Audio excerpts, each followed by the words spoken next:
Just making sure that everything is set up. Still same scenario as before. Today we are going to be talking about characters and the writing thereof. Now, to make it completely clear and to establish it, I am not a novelist or a professional writer in any sense of the word. I don't get paid to write. I don't get paid to create characters. I create characters as a hobby, mostly for tabletop role-playing, but also for other things. Most little short fiction blurbs, I'm sure. Actually, I'm not even going to say that because that's kind of self-aggrandizing, but I've written a few things. But anyway, nothing that has ever made me any money, and nothing that honestly is of any great significance. So, getting that right out of the way. I am not coming at this necessarily merely from a writing standpoint, because my expertise doesn't lie there. I read a lot. I do. Well, I wish I read more, but I have read a lot. Let's put it that way. And I have also taken a lot of time to consider this, and it's something that I've taken a lot of time to consider alongside just my general philosophical navel gazing, which is a wonderful turn of phrase, by the way. I love the idea of navel gazing as being equal parts productive and, in a circuitous way, completely pointless. Besides the point. Characters. Specifically, the apparent trend, and I wouldn't even call it a trend, it's much more of a drive, a push, within certain social circles, which are a minority of the population, but they have a overwhelming influence on our current popular fiction, to establish that a character's selling point is, in some major way, their demographic. And by demographic, I mean anything that the character itself could not reasonably change or control. The idea that this inherently, into and of itself, is a selling point for a character is not a good idea. It's not a good idea. It's not a good idea for a variety of reasons. It's also not a good idea on not just a philosophical, epistemological.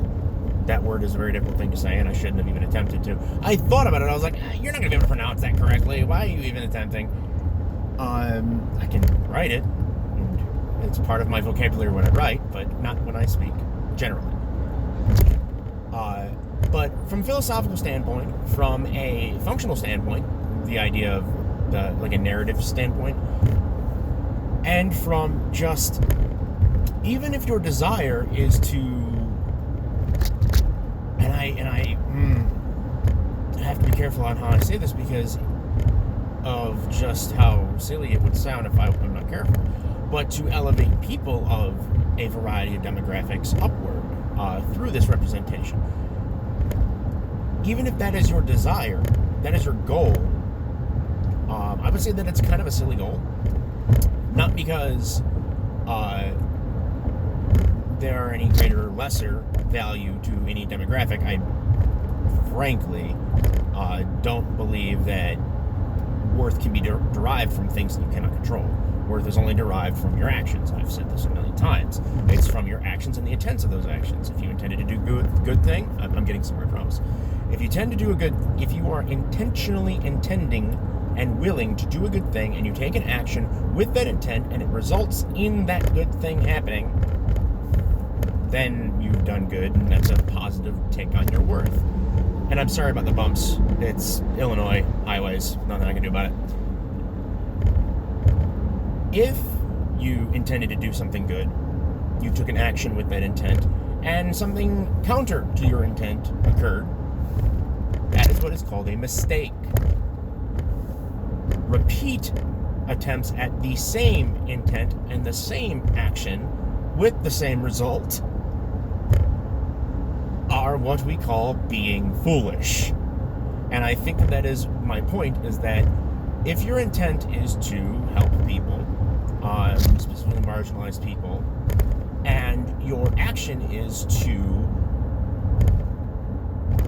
in complete contravention or ignorance or disregard of narrative and character and writing, force or establish demographics either for existing characters which weren't those demographics before, or merely use that demographic as the selling point of the character. You are not doing what you intend to do. You're doing the opposite. You're creating this weight on these demographics where writers now have to balance that weight in order to achieve the narrative result that they desire. And the more weight that these characters have from a narrative and social perspective, the more likely that they're not going to want to do it, because it will create issues, it'll create controversy, and not merely controversy in the negative sense, but controversy in the positive sense. It will not do the things you want it to do, in general. Now, that's the practical standpoint of this. From a character-driven standpoint, a character whose defining traits are their demographics is boring. They're boring. They're just boring. They are. There is no great literary work of fiction, to my knowledge, whose characters exist, and I'm sorry about the focus, there's really nothing I can do, whose characters exist primarily and are informed primarily merely by their demographic. They can be informed by conflicts or misconceptions about those demographics, for sure. That's definitely a thing, Pride and Prejudice, Roots, dear God. But the fundamental basis of these characters and the fundamental basis of these stories, the reason why these great literary works are great literary works is because they are functionally universal. And while the demographics and the interplays between them of the various characters in the situation and setting itself all inform this narrative, this overarching narrative in the story, they are not the front and center. A story about slavery is a story about slavery and the horrors that occur during it. It can be contextualized, and should be contextualized, in my opinion, based on, our contemporary understandings of what the word slavery means and our own histories. Absolutely. Yet. I didn't say but, I said yet. To suggest that these demographics and their interplay are the primary narrative drive, and that this is why the story exists, is to isolate that story in a narrative sense. You cannot have a great literary work that is isolated, that is sectioned off into one area of period pieces. Even so, King Arthur's Court is not about the fact that King Arthur is English or Catholic or Christian. It is about the stories of heroic characters, their capacities, their follies, and their weaknesses, and what happens when the world comes at them and they go after the world. This is all fables, all great works of literature, from Odysseus to the Iliad to God, everything.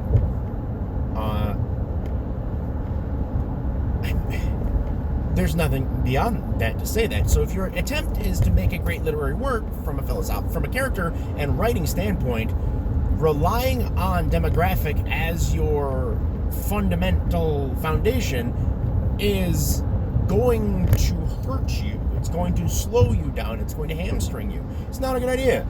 It's not. And then there's the philosophical standpoint. The philosophical standpoint is very simple. The argument that any character is more or less interesting because of their demographics, and again, not the contrast between demographics. For example, a story of a farmer facing prejudice for either for something that they don't have control over, based off of the difference between them and other members of their society. That's a hell of a good story hook. That's a great basis for a narrative. Someone who is a normal person trying to overcome difficulties that they didn't cause, but they still must overcome. It's a great man versus environment, and man is not gendered in this case. Human versus environment. Human versus environment, or human versus society. That's interesting. Now, here's the thing. You could write that about a sharecropper in the South, or you could write that about a South African farmer, or you could write that about an Aboriginal farmer in Australia, or you could write that about a Chinese farmer dealing with the Mongols. This goes anywhere. It doesn't matter what little, but I don't want to say buzzwords because they're not, but what demographics or what buttons or what check marks you fill in doesn't matter. That's not the point of the narrative. The point of the narrative is the character faced with a conflict, how they react, how they either overcome or fail or both, and reconcile with that conflict. The rest is set dressing. The rest is scenery. That's all it is. And scenery is important. You can have a great story in a blank room, but it's difficult. Scenery is a great shorthand. It's a great way to say, this is your context. But relying on that is what causes issues for even great works of literature. Even the Odyssey, much of its context is very difficult to explain if you don't have an understanding of the history and the time that it's in. That's a major barrier for entry, and it makes it harder for people to get into it. As soon as you get into it, or if you are incredibly talented, I am not one of these people, that you can just hit the ground running and go and just be in a story and just accept all things as rote. Even then, it's difficult because you don't have the context. But the basis of the story, and this is why Odysseus is a great work of literature, again, sorry about the bumps. The basis of the story still shines through regardless of what the context is. If you took Odysseus and you flipped tons of switches and changed a bunch of check marks, got away, he was no longer a noble. He's a female Mongolian commander besieging a Chinese city. Story still works. It still works. And it works because, and of course, certain things will need to be changed. It's no longer a ship. Now it's a flock. It's his horde. It's his horses. Individual interactions may need to change, but the ideas still stay there. The narrative still works. I would love to see a reimagining like that, just like how Cinderella was originally a Chinese story. Yeah, funny story about that, huh?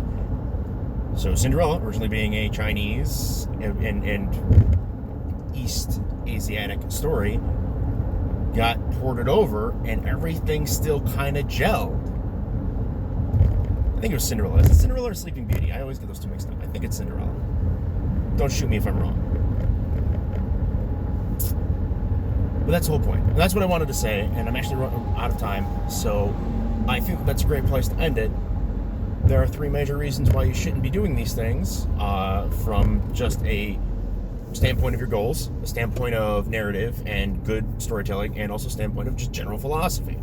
I hope you all enjoyed that. I'm sorry it's so dark, and I'm sorry I'm so bumpy, but, it is on the way home. All right, have a nice day.